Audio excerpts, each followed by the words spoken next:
So I did a video on struggling with depression and trauma and dealing with friends, how much to share and all of that stuff. I want to cover how do I deal with myself and with my partner, intimate partner. And for me, it's very different than friendship.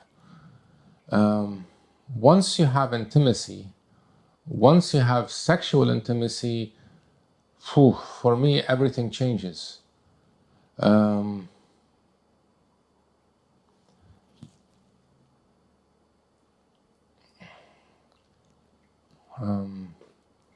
Let me see, how do I get into this? It's very difficult for me to define what is it like being in a relationship. I know what my needs are. I need loyalty, and I expect myself to give loyalty. I need intimacy, I need safety, I need a general sense of care and compassion. Personally, I like peace. I don't like arguing. I don't like this push and pull that you might get in some dynamics. The way I look at my own history in relationships is that I've been struggling with myself all along. And in general, I would say once you have trauma, once you have difficulties in life, whether it's very early on or throughout, I'm bound to be triggered.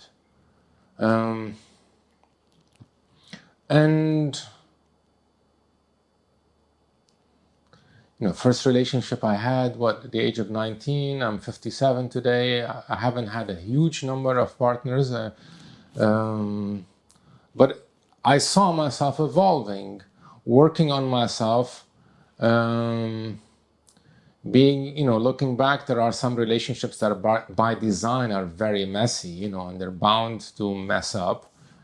And some relationships which there's very goodwill from both, and they messed up eventually. But one of the really loveliest way of looking at relationships is from a workshop I attended in Christine Page, I think, I don't know, maybe 25 years ago. And the way she put it is that when a relationship ends, it's not necessarily that it failed. It lived for that long. And that really changed the way I looked at things. If you're both doing your best and there comes a time when things end, to leave the door open, at least in my head, to see it as to maintain the beauty and the good things that happen and the goodness of the person. There are some relationships, not a lot, which it's very difficult to take that view on. And there's so much talk in the field of psychology about relationship and codependence and all of that stuff. But one of the loveliest description of a relationship is from the cover of a CD that I came across. Ernest Ranglin, Caribbean jazz guitarist, wonderful guitarist, and very. But anyway, look in the booklet, he was thanking his wife, and said something to the effect, you are my mother, you're my wife, you're my daughter, you're my friend. And in the field of psychology, when you say you're my mom, wow, it's got mother issues.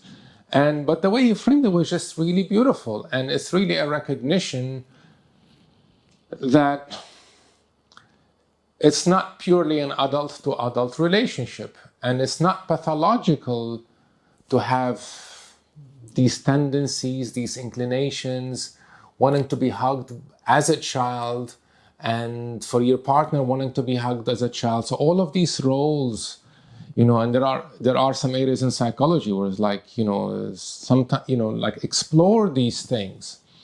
But I'm careful of getting, framing things in a pathological way. For me, relationships, especially when there is intimacy, especially when there is sex involved.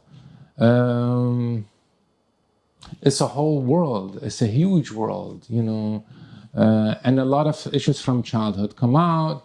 Now, I've seen relationships where we're not into being romantic or sensitive.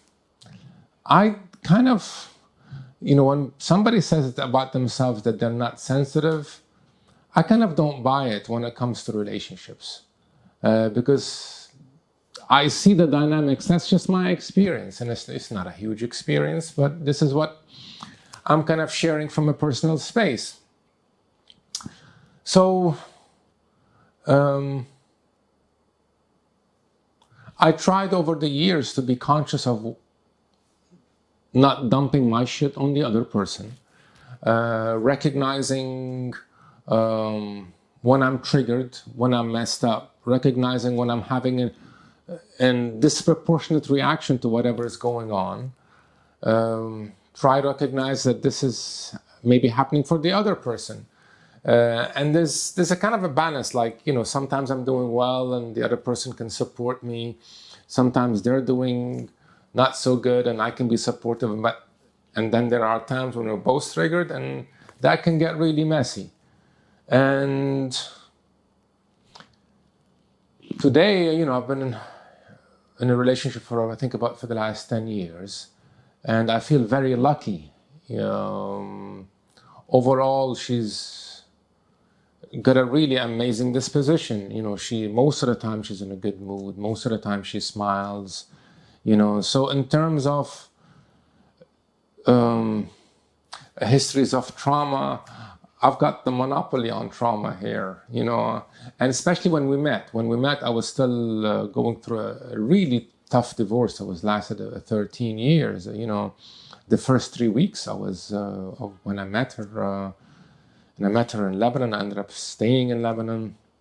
The first 3 weeks, I was very positive overall, and then something went in the legal case, and a whole lot of mess happened, and that stayed really messed up dynamics from my environment, So in the beginning, it was very imbalanced. I remember earlier on, she was saying, there is no room to argue with you because you are pushed to your extreme. And that's how it was. There was an imbalance. And it looked like it was going to stay like that for a long time. And it did, for the next 8 years. And she helped me a lot in dealing with my external world and with what's happening inside of me. And I remember in the beginning, getting really triggered by some really small stuff. I remembered earlier on when, I was staying in a hotel for a while, not sure about Lebanon. And on one occasion, she just texted me that, she said she was going to come over and stay over. And she said, do you mind? I'm really tired. And man, did I get fucked up over that, and luckily, I texted her and she ended up coming over. We ended up talking about it, but there were times when I got so triggered over stuff, and I would stay triggered for 24 hours, where in my head,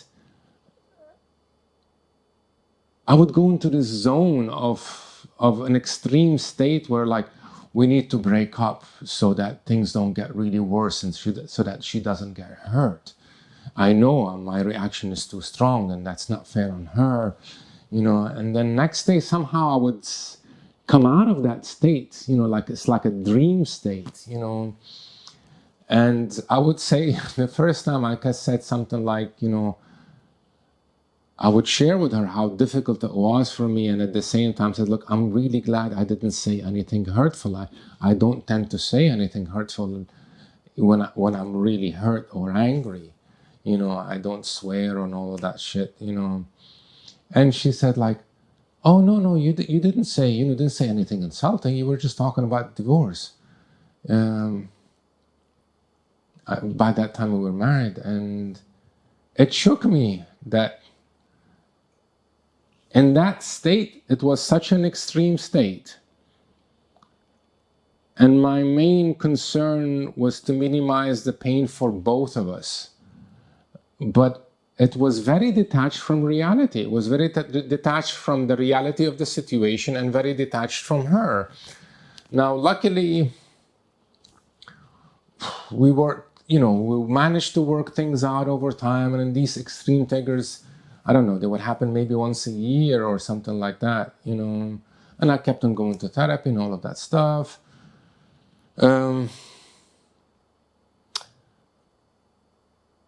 But I remember as time progressed, as the more I was living in Lebanon as well, which had its own triggers. I was getting triggers from the Civil War. Every time I went down the street, if I saw a car with black windows, my head was spinning to a fantasy, there would be some violence between me and them, and there'd be some sort of shooting, and I would work with, it took me a long time to work with that, preempt it before leaving the apartment. What if I see, and I started to learn about biology. I started to learn about how when I'm triggered, to see myself as a mammal with the wiring, of years of evolution, where if there is a threat, as a mammal, I become hypersensitive to noise. I would hear sounds very acutely.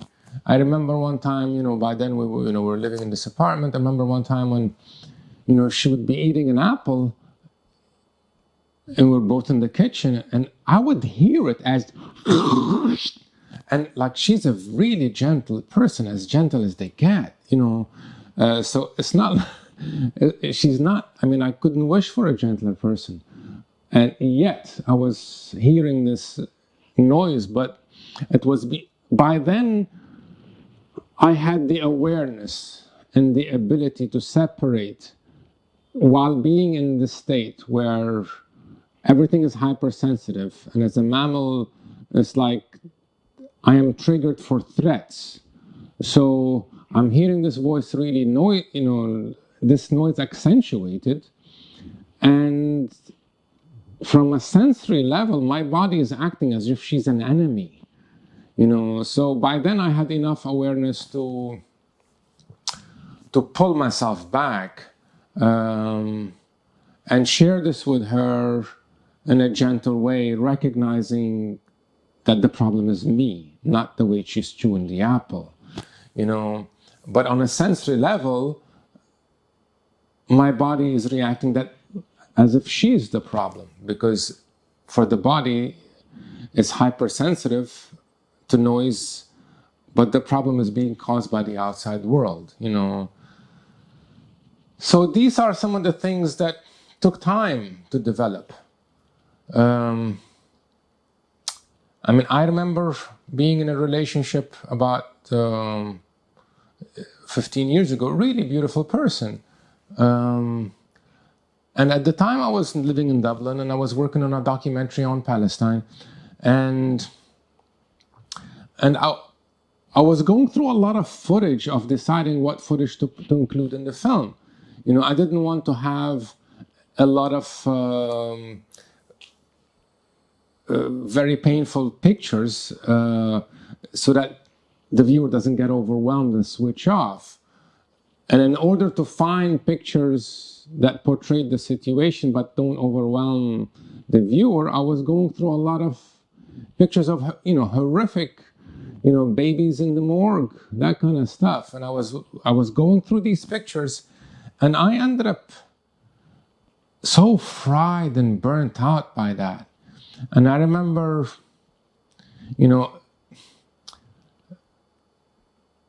closing the door on my bedroom sometimes, just to calm the senses down. But all this retrieval, it's like I'm going back to a cave.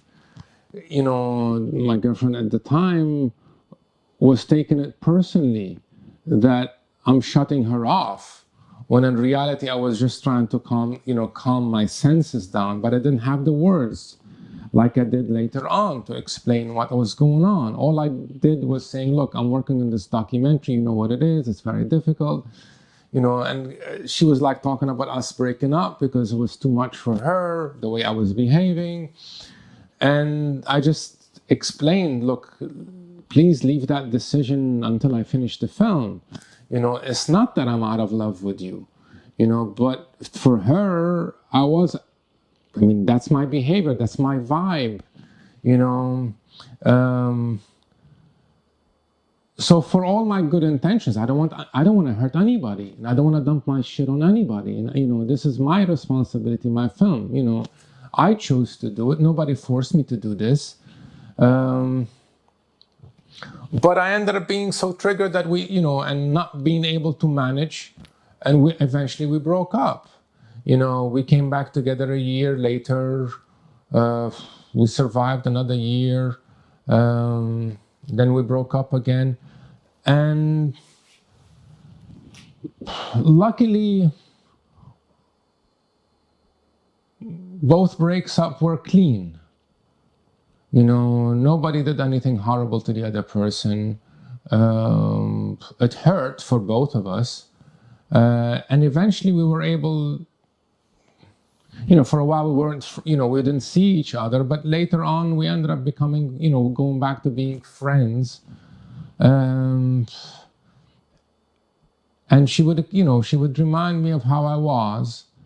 And I was able to both be sorry and grateful. And today we are friends. We don't see each other a lot, but we're both grateful that we had lived with each other for a while. And we both, that's life, So I'm just sharing with you that the intricacies and the messiness of having a history of trauma, having life traumas at the time. Today I just feel like, well, I'm evolving as much as I can. Today I'm lucky. One thing I did promise myself in my current relationship, was very clear to me that there was an imbalance, in the sense that I was taking most of the emotional space, most of the support, whenever my wife has problems at work or whatever issues she struggles with, we talk. But I was talking 90% of the time, and she was like talking, I don't know, much less than that, much less than 10% probably. I made a promise to myself that as I get better, that I pull back, that make sure that I don't take it for granted that she can be this giving, And overall, I stuck to my promise, and things in my external life calmed down eventually. And today, I think it's more equal, and that's the way I see it anyway, and but still there is the issue of cohabiting, there's still the issue of how we live around each other. I mean, it just happens that she goes to the office, she goes to downtown, generally now we live in Beirut most of the time. And she goes to her office, and I don't have an office. I'm working from home, So when Corona happened, on a sensory level, I felt like she's invading my space. I'm sure it happened to a lot of couples, and Of course, it's not fair on her that I react this way. But there it was. I was reacting that way from a sensory level, and we worked this shit out. And now we kind of can laugh about it. We can laugh about it a bit better. But I want to emphasize that my intention all along is to be a loving partner. Yet I would find myself in a vibe that I'm so triggered. And of course, it's not nice for her to be living around this vibe, especially when she has such a beautiful smile most of the time.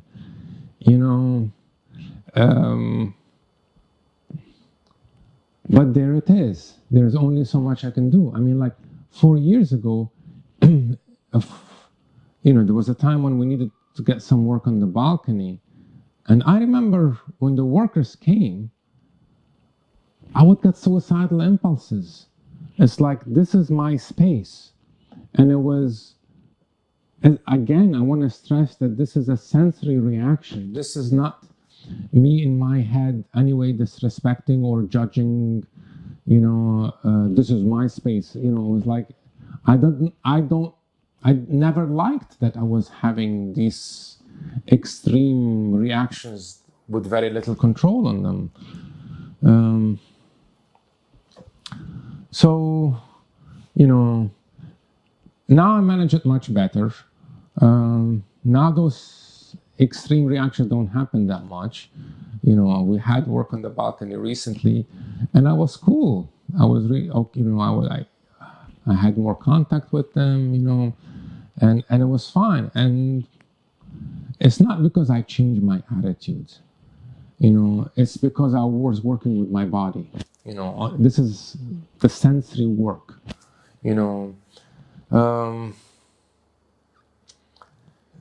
and now today we are living in another extreme situation. It's not Corona, it's the genocide in Gaza, and now the threat that Lebanon is going to be bombed.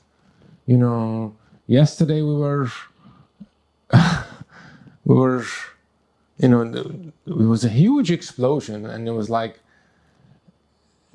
Israeli airplanes breaking the sound barrier, and she jumped in fear, and I was like, "Whoa, where are the planes?" My reaction was like back from during the Civil War. Some people react from a place of fear, and some was like kids, oh, I want to see it. And it's a very dangerous reaction. I don't think, I don't look back at my reaction yesterday as being cool. I mean, it's not cool. It's, to want to go to the balcony and see the planes, because it could have been a bomb,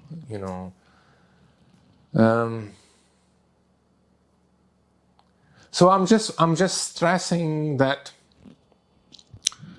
in relationships are complicated by design because of the level of sensitivity. We're oriented to be sensitive towards each other. My view on relationship in general, and this is just my view, is that we seek safety and love as mammals. And I would include that. I look at sex as the driving force is actually intimacy rather than the erotic drive. The erotic drive is there. Now look, there's so much literature about that stuff, and the area of sex is a really interesting and complicated one.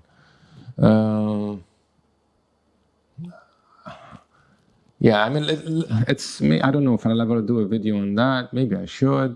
But for me, at least, the driving force is intimacy and safety. And at the core of it, for me, it's acceptance. So, the ideal, I bring a lot of stuff to this ideal image of being a kid, but for me, acceptance is very tricky, Because how many of us had a total acceptance from our parents and from our teachers? So back to the relationship, acceptance is complicated because I want to see myself in a good light. On some level, I want to be a hero to my wife, and I want her, and I see her as a hero too. So there's all of these fantasies that come in. And with a history of trauma, that complicates things. So back to the living space, sometimes it's difficult for her to see me in a bad mood. And I'm trying my best. And I want that acknowledgement that I'm trying my best. And I'm very lucky that overall, she sees how much work I put into trying to work on myself. Still, she's a human being. And sometimes it's literally just difficult for her. And then I have to be careful of the trap of not taking this defensively and personally that she's rejecting me and she expects a better version than me than I'm capable of giving her. That's when it starts getting tricky, all of that shit internally, And at the same time, I don't want to be babied. Although I want to be babied. I want to be embraced and hugged like a baby. And at the same time, I want to be an adult. And at the same time, I want to be a hero to her. So what really matters is trying to manage all of this, trying to recognize dynamics. I'm lucky that we can talk about things. I'm lucky that she sees the amount of work that I put into myself. I have promises and allegiances that I made to myself in relation to being fair on her. But I'm careful. What I'm trying to do is share how vulnerable this work is, because I can see in relationships in general how complicated it can get. Whether there's a history of trauma or not, and I'm also very careful how I present. I made a video on therapy, and I stress that therapy it's very difficult to find a good therapist, can be very complicated. It's not for everybody. You have to be ready. You have to want to be able to do that work. Because in relationships, I can imagine, the core theme of everything that I'm trying to share with you, ultimately, it's obvious how much work I put into it. But I want to be very careful of the message of being preachy about this stuff in any way. It's like, well, look at Sami's video. Look at how much work he has done. You should go to therapy. I can hear that dynamic, the influence of those videos that I'm making. I can't control, and all I can do is share and try to be careful. So this is an area that I want to stress.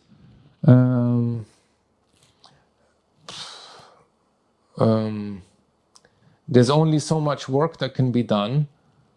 And relationships are about chemistry, and for me at least, they're about trying to find some sort of loving balance. And for me, be careful never to take the relationship for granted, to value the vulnerabilities, and do my best on a daily basis. I'm going to check my notes, just make sure I haven't missed out on anything. So I just checked my notes. I seem to have covered everything except there's one idea, one concept, and it came from a live situation. I remember about a year ago, We went to the airport, and we got there early, and we checked in and everything. We were having tea or whatever, and I was like, she says, we arrived early, and I was like, yeah, we can spend some time with each other, and she was like, oh, I thought lately you can't stand me. And I was like, what? She says, yeah. And it really took me back, it took me by surprise. And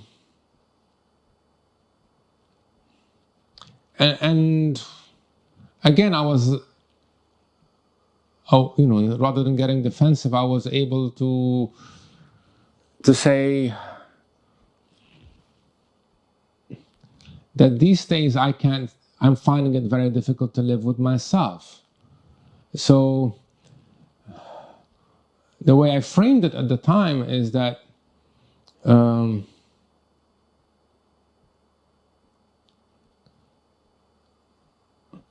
I don't know, I don't remember how I framed it at the time, but I know how I'm framing it today. Because it happened, something like that happened recently as well. Not that maybe that extreme. What was difficult about it, that it was happening for a while for her, and I didn't catch myself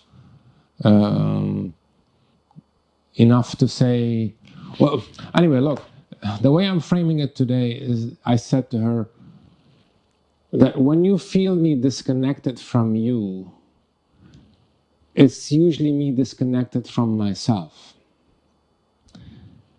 Now,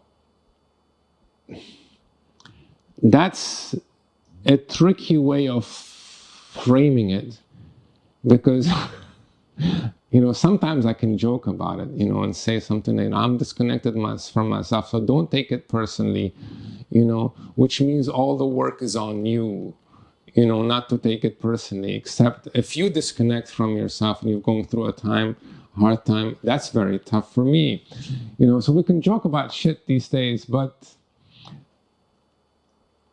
what's really good is to be able to recognize internal dynamics and see how they affect the dynamics of the relationship.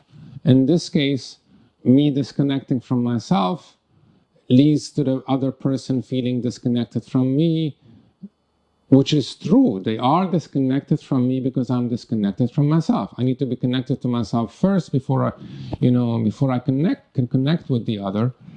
And that's the nature of existence. How much consciousness can I have? Try to be light about it and see what, the most we can do about it. I think that's as much clarity that I can come up with to name a very tricky situation. It's like, it's tricky living with another person because it's tricky living with myself. It's like I wake up with myself. It's like, damn, here I am again. Here I am with the same bullshit. And all the work that I have to get through to get to a better place. So of course, relationships are going to be complicated, no matter how much how beautiful the other person is. In fact, how giving and how beautiful the other person is also something to be taken into consideration, so that I'm not leaning too much on them and creating an imbalance, and making sure that they have their space to grow and it's more equal and all of that stuff. So look, I'm not going to aim for more clarity than this. I'm just acknowledging the intricacies and the messes of being human, living with another human.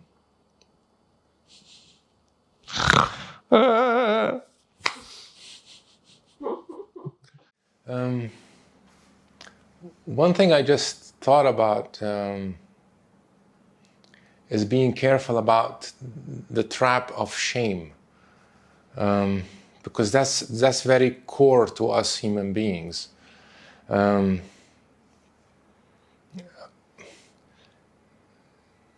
guess today I'm in a relationship where I would see a kind of an imbalance in terms of equality in relation to trauma. I mean, I'm like Mr. Trauma guy, you know, the amount of shit, you know, and I would see her as a person that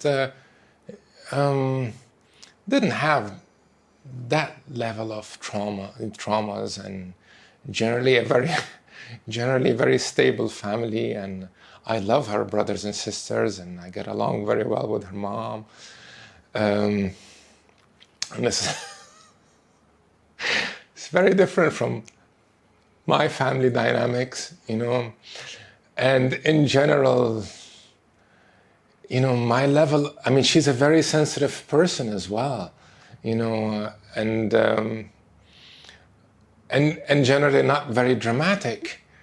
And I would see my own composition as highly sensitive and highly dramatic, not necessarily in how I behave with her or with friends. I mean, I don't think I come out. Do I come out? Generally, I'm talking to Lara, who's known me for a few years now and did a lot of editing work. Do I come across as very dramatic in my? No. That's a very definite no. No. Okay. Okay. So.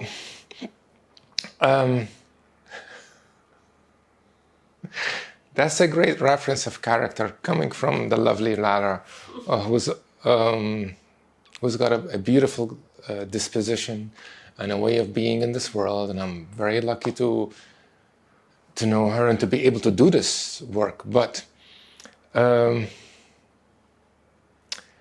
internally, I am extremely dramatic. I mean, the way I react to the world is way more dramatic than I'm comfortable with, you know, but there it is, you know, and I'm working on it. But in relationships, specifically in the current relationship,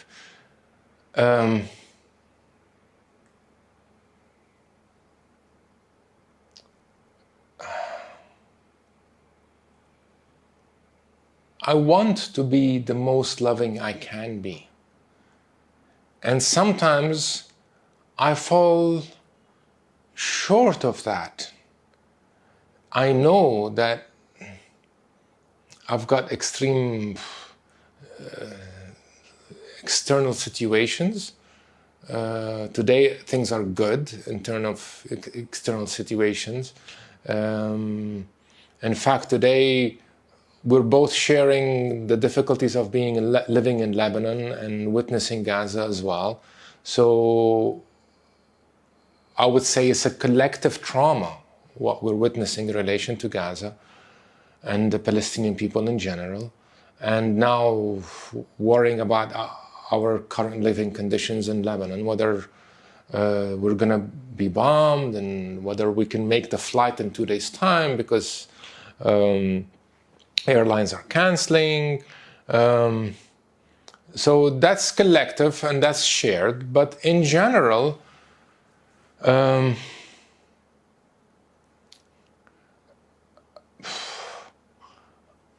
I live in a system, the system, that I'm trying to manage and get to a better, more stable place, you know. So, I mean, one of the therapists I went to would call me a highly functioning client, meaning that when I have contact with people, I'm present, I'm adult, especially if they have an issue. If they have an issue that I can be of help with, for some reason, all my, my stuff recedes to the background, and I enjoy being there. But in the relationship, I would say there is an imbalance in our composition. I would see her as more stable emotionally. So often I feel like I fall short of what I want to give her. And that could trigger a shame response. And shame is very primal. Can trigger you right back to childhood and all of that shit. Of times when I wasn't accepted, or around my mom, I felt like she didn't want me to exist.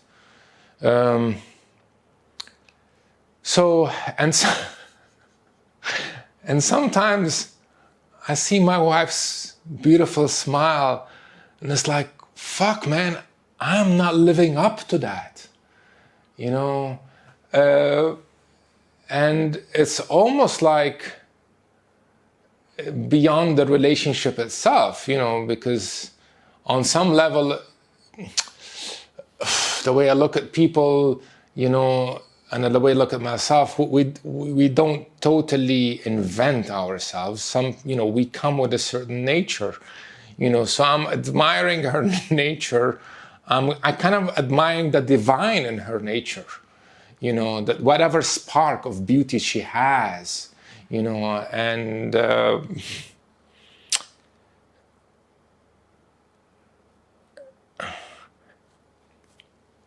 the way I'm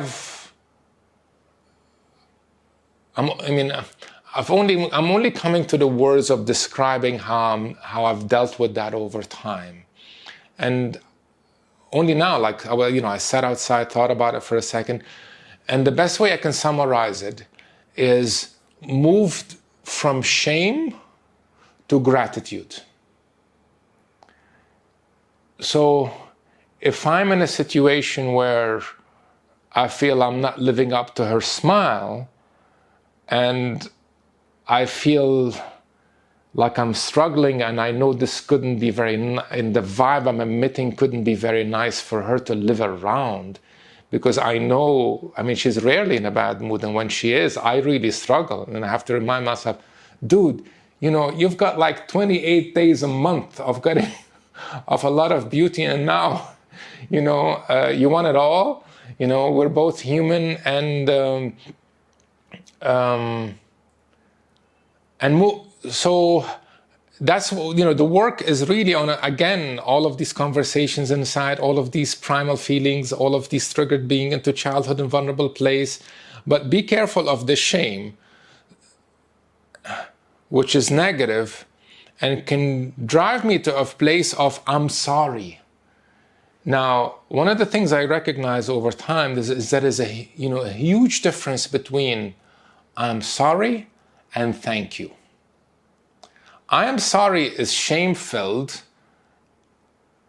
and can draw all sorts of, you can end up drawing the other person into all sorts of fucking traps, their own bullshit traps, their own triggers, so,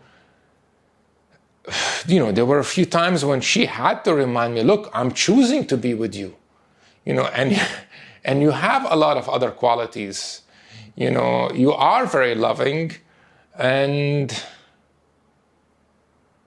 I guess one of the things that I'm very proud of is how committed I am to making her laugh, and I can be funny most of the time, including times when I'm in pain, and I can laugh about myself, but there are times when I don't, when I can't, when I'm too caught up in my fucking bullshit pain.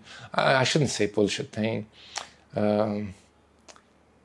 It is what it is, But anyway, look, I think the summary, for what it's worth to you, is trying to be cautious that I could be triggered into shame, and that is a very primal response, and I can be dragged into a history that does not belong in the relationship, and remind myself that I have other qualities, that she is choosing me and choosing to be with me, and move to gratitude. Gratitude is the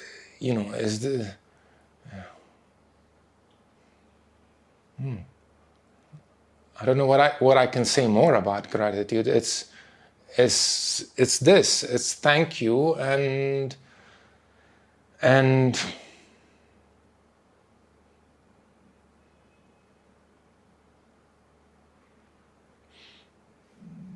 I think that's it. I think that's all I can do is just be conscious of shame and try to move it towards gratitude.